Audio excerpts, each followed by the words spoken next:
6 నెలలు పని చేస్తే మళ్ళీ ఇంకో 9 నెలలు ఇంట్లో కూర్చుంటాడు. మళ్ళీ ఇంకో పని దొరుకుతుంది. కొంతకాలం పని చేస్తాడు. ఏదో ప్రాబ్లమ్ వస్తుంది వదిలేస్తాడు.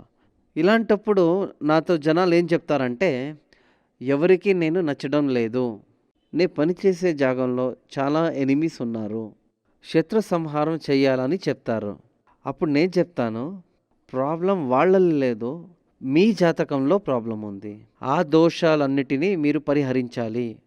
అదొచ్చి మీరు కళ్ళకి కళ్ళద్దాలు పెట్టుకొని చూసేవన్నీ నల్లగా ఉందని చెప్తే, అది మీరు కళ్ళద్దాలు తీస్తే గానీ తెలియదు. అదేవిధంగా చాలామంది అలాగనే మా జాతకంలో ఏం దోషం ఉందో అదేమని కనిపెట్టకుండా అందరూ నన్ను ఎనిమీలా చూస్తున్నారు అని చెప్తే, అందరూ నన్ను శత్రువులా చూస్తున్నారంటే నా పనికి తగ్గ ప్రతిఫలం దొరకడం లేదు. ఇలా వేరే వాళ్ళని దూషించడం వల్ల అందులో అర్థం లేదు. అవన్నీ మా జాతకంలో ఉండే దోషాలే.